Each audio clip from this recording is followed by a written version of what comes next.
62లో 8వ వచనం. జనులారా, ఎల్లప్పుడూ ఆయనయందు నమ్మిక ఉంచుడి. ఆయన సన్నిధిని మీ హృదయములు కుమ్మరించుడి. దేవుడు మనకు ఆశ్రయము అని సెలా అనే ఒక మాట, అంటే ఆగి ఆలోచించు అని అక్కడ రాశాడనమాట. సో, జనులారా ఎల్లప్పుడూ ఆయనయందు నమ్మిక ఉంచుడి. ఆయన సన్నిధిని మీ హృదయములు కుమ్మరించుడి. దేవుడు మనకు ఆశ్రయము. ఆయన సన్నిధిని మీ హృదయములు కుమ్మరించుడి. Pour your hearts before him అనేసి ఉంటుంది. అంటే ఇప్పుడు మీ హృదయాలు ఇంతవరకు దావీదు, అంటే మనం ప్రతిదీ చూసుకుంటూ వచ్చాము. ఈ మాట ఫస్ట్ టైం, అంటే మనం డెఫినెట్‌గా నేను చెప్పగలను. 62 కీర్తనలు ఎక్కడ గూడా ఇటువంటి మాట రాయలేదనమాట. అంటే అలాంటి ఇన్‌స్ట్రక్షన్ రాయలేదు. సో,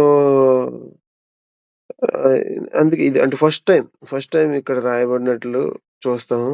సో, మన హృదయాలు కుమ్మరించడము అనేది నిజంగా ఏంటి అసలు హృదయాన్ని కుమ్మరించడం అంటే? మన గుండెలో ఏముంది అదంతా గూడాను ఆయన దగ్గర ఇచ్చేయడం. మన బాధేందో, అంటే ఇది ఆధ్యాత్మికంగా చూసుకుంటే ఓటమేముందో ఉన్నదున్నట్లు యథార్థంగా ఆయన దగ్గర చెప్పడము, తర్వాత దాని విషయమై జయము కోరుకోవడము, తర్వాత ఆయన సన్నిధిలో అసలు గడపడం. గడిపి ప్రభువా ఇది నా పరిస్థితయ్యా అనుకోని గుండె విరిగి నలిగిన హృదయంతో ఆయన వేడుకోవడం.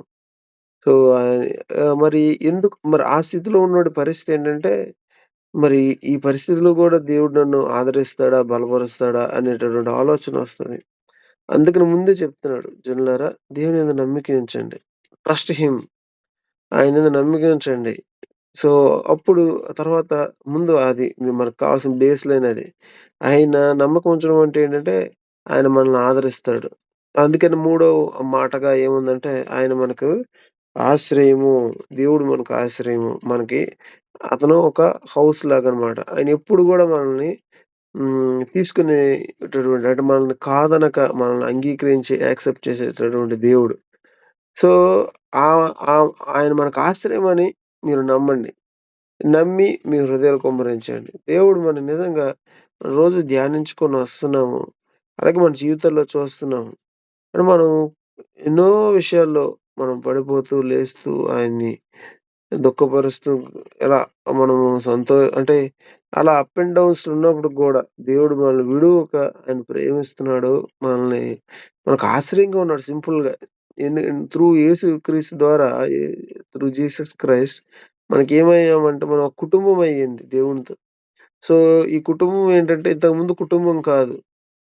ఇంతకుముందు పనివాడు, యజమాని. కాబట్టి ఆ పనివాడు సరిగ్గా చేయకపోతే లేకపోతే ఆ డీల్ మ్యాచ్ అవ్వకపోతే ఆ పని నుంచి తొలగించబడొచ్చు. ఇప్పుడు అలా కాదు. ఇది కుటుంబం, ఫ్యామిలీ. యేసుక్రీస్తు మనకు పెద్దన్న అయ్యున్నాడు. దేవుడు మనకి తండ్రి అయ్యున్నాడు. Though there are up and downs in our life, he is not leaving nor forsaking. మనం విడవట్లేదు, ఎడబాయట్లేదు. ఆయన మనకు ఆశ్రయమై ఉన్నాడు. కాబట్టి అయితే దాన్ని అలా కంటిన్యూ అవుతామా? ఎంతకాలం కంటిన్యూ అవుతాం మన స్థితిలో? అందుకనే నీకు జయం రావట్లేదు ఏదైనా విషయంలో, ఇంకా ఎంత ప్రార్థిస్తున్నా అప్ అండ్ డౌన్ లాగే ఉంది. దాంట్లో అసలేంటి విక్టరీ రావట్లేదు అంటే, మీ హృదయంలో కుమ్మరించండి.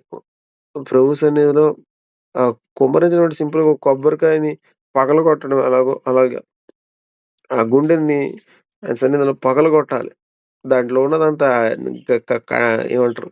మెత్తని హృదయం పోయి, ఎప్పుడైతే పాపంలో, భక్తిహీనతలో భక్తిహీనతకి, పాపానికి చోటిస్తామో, ఆ హృదయం కఠినమైపోద్దనమాట. ఆ కఠినమైన హృదయం ఆహ్, అంటే అంతవరకు మాంస హృదయం కాస్త రాతి హృదయం అయిపోద్ది.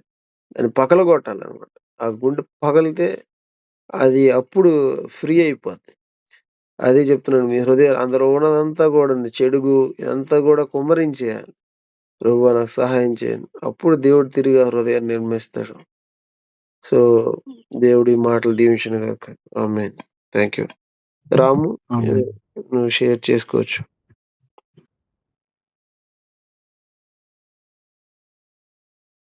ఇక్కడ మనం చూస్తే 62వ కీర్తనలో మొదటి మాట దా నా ప్రాణము దేవుని నమ్ముకొని మౌనముగా ఉన్నది. ఆయన వల్ల నాకు రక్షణ కలుగును. కాబట్టి ఈ మాట నిజంగా మనం అనేక సార్లు మనం ప్రయాసపడుతుంటాం. రక్షణ రక్షణ ఆయన వలన కలిగేది మనకి. మన ప్రయాస కాదు అనేది మనం గ్రహించాలిక్కడ. మౌనముగా ఉన్నది ఆ దేవుని నమ్ముకొని మన ప్రాణము మౌనంగా ఉండాలి అనేది నాకర్థమైంది. సో, ఇక్కడ నిజంగా దావీదు ఈ మాట మళ్ళీ తర్వాత రిపీట్‌గా 5వ వచనంలో గూడా ఉంటది. నా ప్రాణమా దేవుడును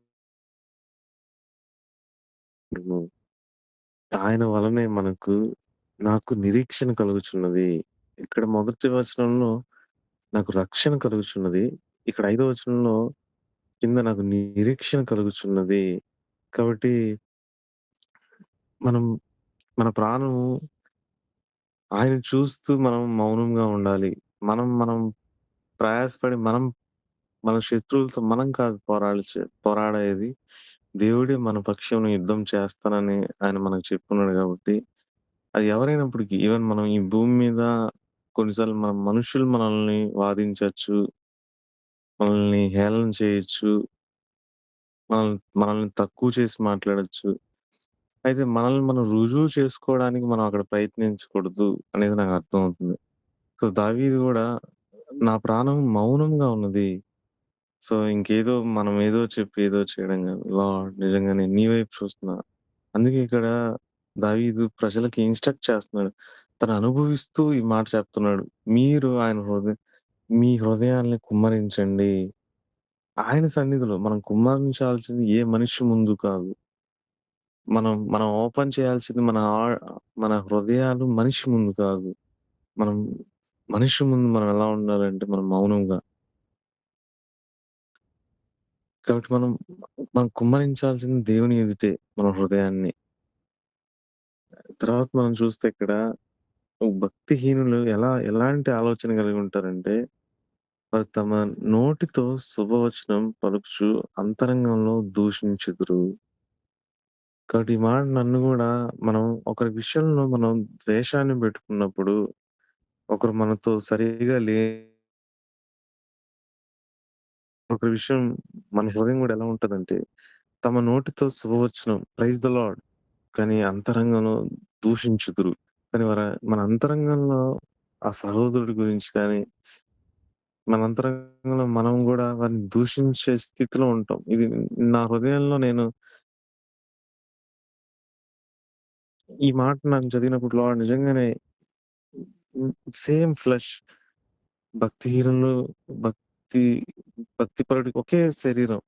మేము కూడా నీ కృప లేకపోతే మా నోట గూడా మా నోట్లో గూడా మా అంతరంగంలో దూషణ ఉంటది. లార్డ్ నిజంగా ఆ స్థితికి మేమెప్పుడు ఎళ్ళకూడదు.